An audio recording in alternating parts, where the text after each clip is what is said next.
think I'll get back into bed. I think I'll get back into bed. I think I'll get back into bed. I think I'll get back into bed. Reasons to be fearful. Art 3. 1, 2, 3. I thought I'd go with Salah, but that would mean no Ireland. And then there is no Palmer who could fuck things up. And if I go big defence, my midfield's not immense, and all I've got for strikers will be 50 pence. And every time I feel I've got a draft with appeal, someone does a deal that just fucks things up. There's fucking transfers here. There's fucking transfers there. There's fucking transfers every fucking where. Sorry, guys and ladies.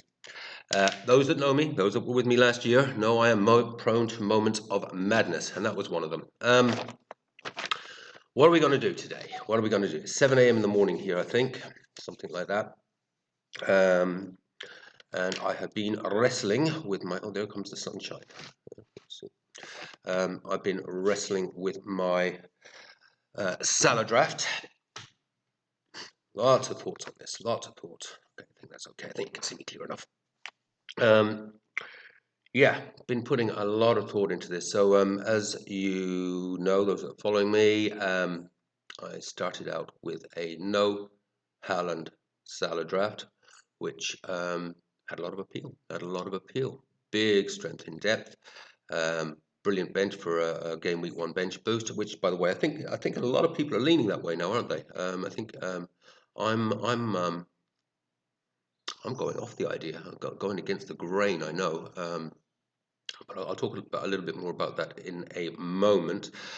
But yeah, did really like the look of the no Haaland Salah draft. Obviously had one big problem in it, no Salah. And then I did my Haaland Salah Saka Palmer draft, which actually didn't look as bad as I thought it would. And not an earthly. I don't think there's an earthly that I'll do it.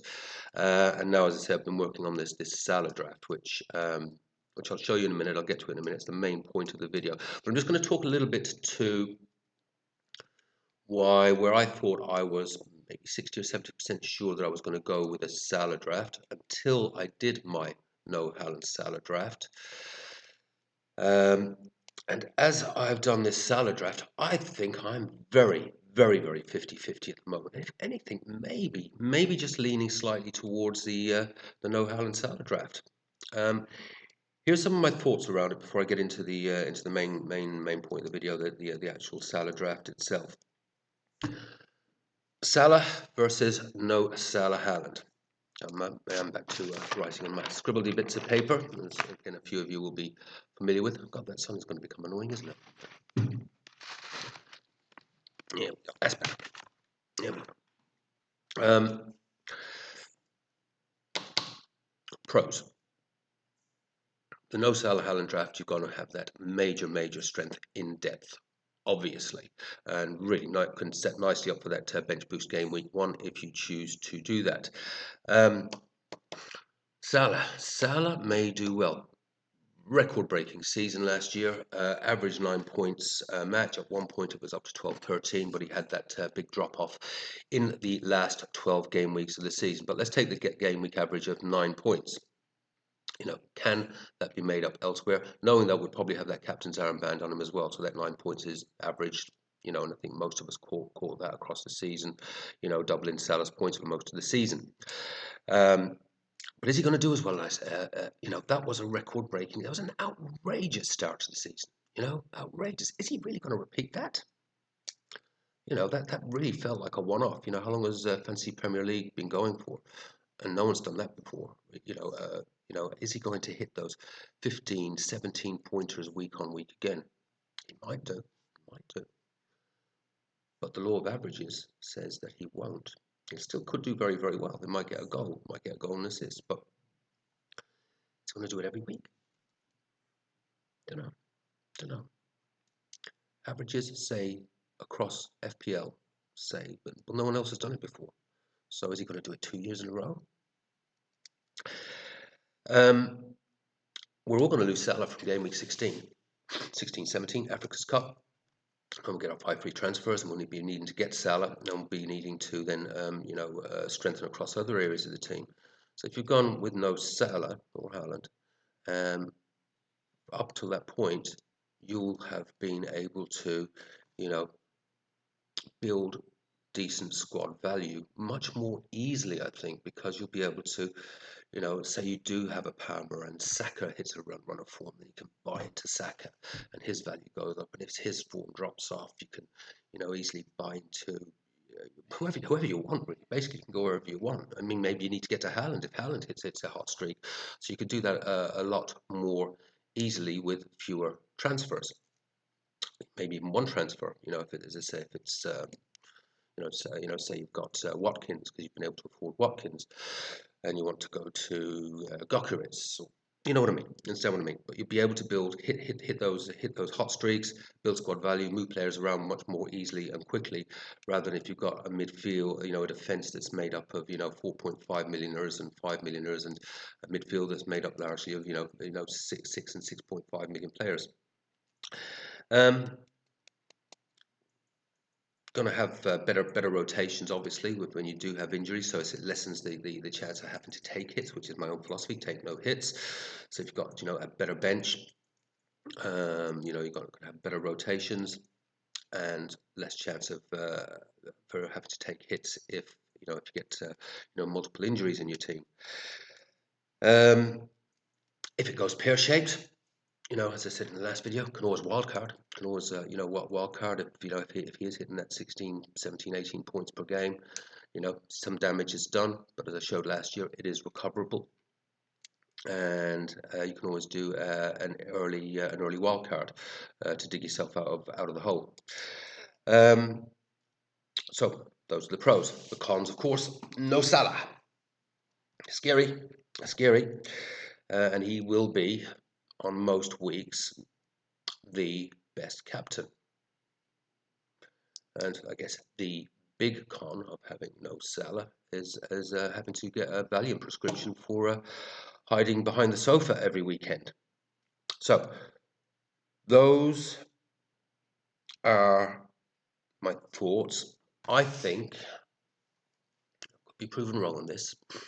I think we are going to see a movement towards the no Salah Haaland draft, as people are struggling with this, realizing the bench is very, very weak, and also just the compromises that are having to be made in the squad in general.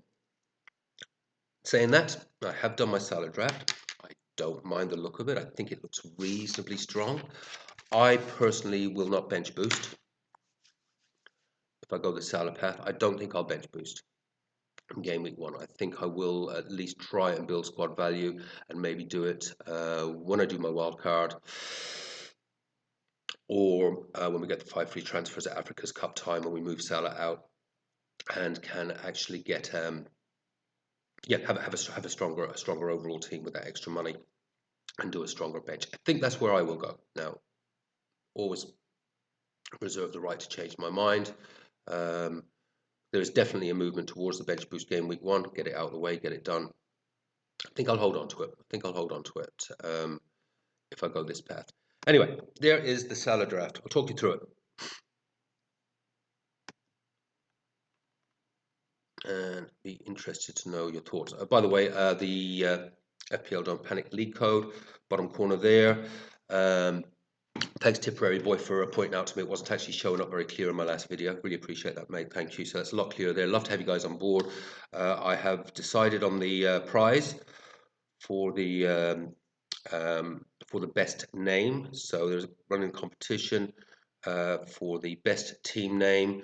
We'll announce a winner at the basically on game week 1, because I will cut the league off. Then I want it to be fair to everyone. I know a lot of people keep their leagues open for people to join past game week 1, but whoever is in by game week 1, it will be shut off. There will be a prize for the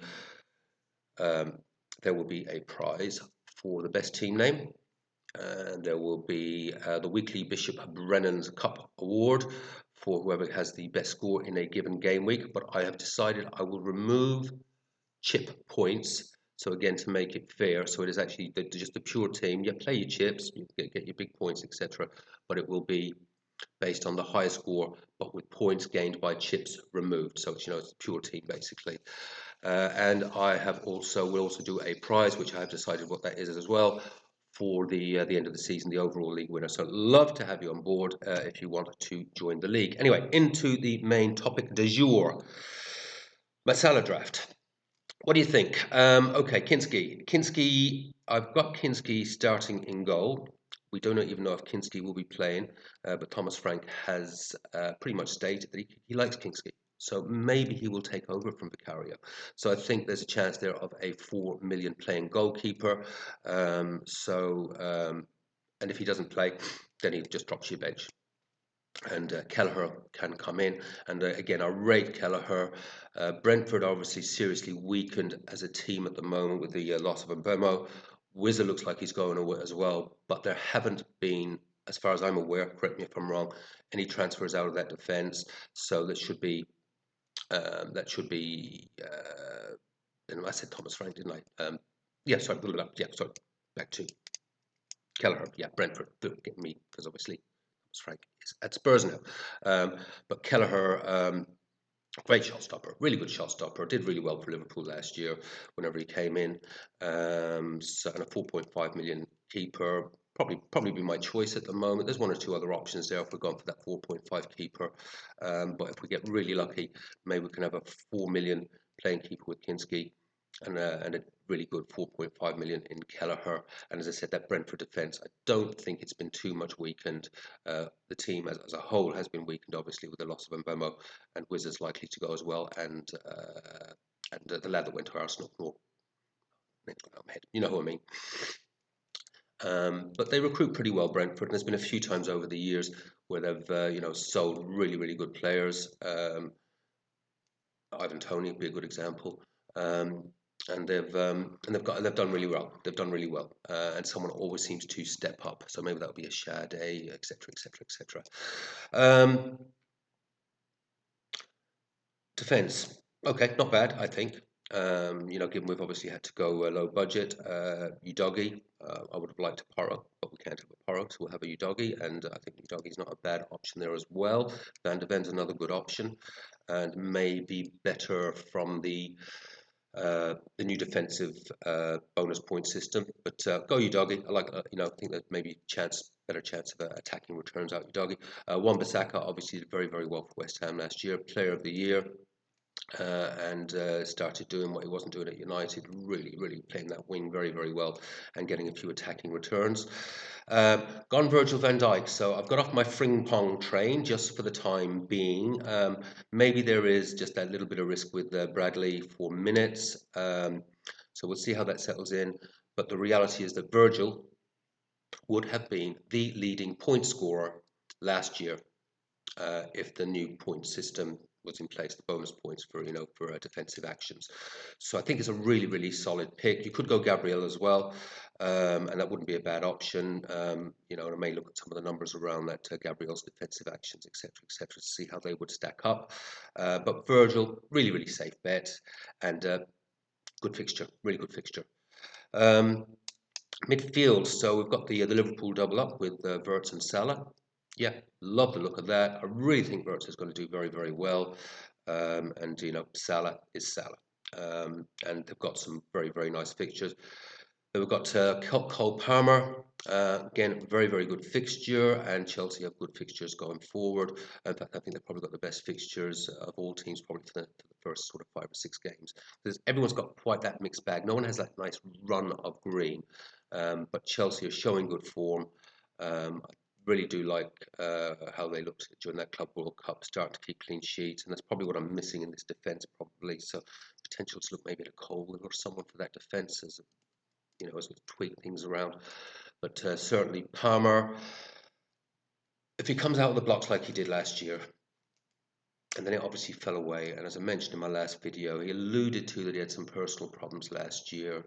So if he's put those behind him, we'll get the old Cole Palmer back on penalties, lots of assists, lots of goals. Those 2 strikes during the Club World Cup final would just look like clinical Palmer of old. And he's back and firing. We know he can get like 3 or 4 returns in a match. We've seen it. So Gotta cover that off. I don't think we can risk going without him. And then Rodgers, fantastic season last year, breakout season, but I think he could even step up even more this year. He's locked into that Villa team. Villa also have some pretty good fixtures. Um, so getting a piece of that attack with Rodgers, I think, is an absolute must. And then the one that maybe you might question, but Rodri 2 seasons ago, his numbers were fantastic. He actually had something like 12, 14, 15, something like that, attacking returns. I took a close look at him as a budget enabler 2 seasons ago, where he was 5.5. He was averaging 5 points per match. Now, if he's getting um, some nice regular two pointer bonuses. On top of that, you could have weeks where he could be a 9 or 10 point player. So and it's at least it's a way into that City side where we're not going to be prone, hopefully, to the old pep roulette. And he's the heartbeat of that team. I think we're going to see a much improved City this year. Um, I think they'll keep more clean sheets, but they did look a bit dodgy against Al Hilal, didn't they, in that Club World Cup? Um, but Rodri for me, there's other options there. I guess you could look at Casado, for instance. So there's some other good options there. But Rodri would be the one for me, and it's a way to that City side that's fairly nailed. Then up front, we've got Solanke. I think Solanke should be pretty much a lock-in for everyone. I think under Thomas Frank, we're going to see a much different Spurs. They'll be a little bit more solid at the back, but they'll still be very attacking. And if he plays similarly to the way he did at Brentford, Solanke is not going to be asked to track back and tackle back. He will just be get in that box, get in on the end of service. So Solanke is an absolute lock-in.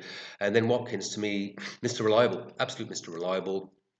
Bad season last year, and yet he was still one of the leading attackers. We don't have the minutes risk this time round with Duran, etc.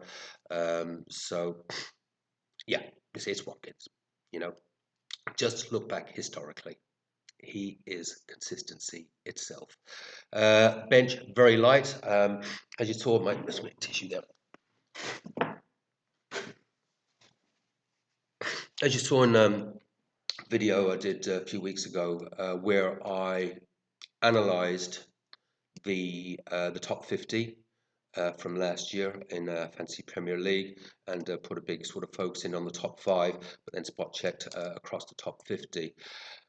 Most of those leading managers, there's various good habits that they have. One is to take very few hits, but one of them was just interesting. Look at their benches, and the benches tend to start out fairly light, but with two to three players that will actually take the field as cover. They help them avoid taking hits, but pretty light. So I think, but first off the bench, something reasonably solid. And I think De Creeper at Brighton will be a pretty solid pick, as sort of attacking sort of wing back. And looks like his place should be nailed down. Like the look of him a lot. I don't think either of my other two players are playing, but I would probably try to get another playing defender in this. Heaven, I don't think will be starting for United, but it wouldn't surprise me if he becomes a starter. But I'll still take a look at a few closer, maybe from some of the promoted boys, just to see where I can find sort of a playing 4 million defender. And and the price, as I say, we're going with the Salah draft is no real forward coverage there. Hopefully we can find someone for 4.5 that maybe is at least starting, maybe from one of the promoted teams. That's it. That is my Salah draft. I don't hate it at all. I don't hate it. I definitely won't be bench boosting. I will go with exactly what I said I would do, and either do it on wildcard when I built up some team value, or around Africa's Cups time when we free up some funds from Salah and can put a much stronger bench together. Which would mean obviously I need to be doing it around 18 or 19 with the bench boost. What I'm going to do, though, I'd say I'm very 50-50. Very 50-50. What I am going to do for my next video, so give me a few days. I've actually got I'm coming into quite a busy weekend. I'm going to take my current no Haaland Salah draft. Maybe there'll be some tweaks in it, but we'll see exactly. I've already thought of some areas where I will actually can even strengthen that even further. And I will take my Haaland Salah Saka Palmer draft. I will take this draft. I don't think I'll tweak this too much. I don't mind the look of it. I will get them into my spreadsheet, and based on last year's numbers, their averages across the season. And of course, every season is different. I know that, so don't shoot me on that. But just to get a feel how they would have performed against each other in terms of points, taking the consistent captaincy of Salah into account, and yeah, across the season, which no one's going to have matched that, obviously. But bearing in mind that was exceptional. So I'm going to sort of, it'd be sort of a no holds barred. These are sort of the numbers, and just to see which one comes out on top, and also just to see how much of a gap would be. And I suspect it will be the Salah draft that will come out on top, but by how much? How much will it come out on top? Or given what an outstanding season Salah had. Be interesting to see how that stacks up. It'll take me a few days, but I will be back with that. But it might help guide some of all of our thought processes. Right, that's it. Hopefully that was of use. Please excuse my moment of madness at the beginning. I'm prone to that, as I said, from time to time. You'll get used to it. You'll get used to it. Okay, I'll leave it at that. Take care. Have fun. Play your own game. Don't panic. I'll be back next week. See you soon. Bye bye.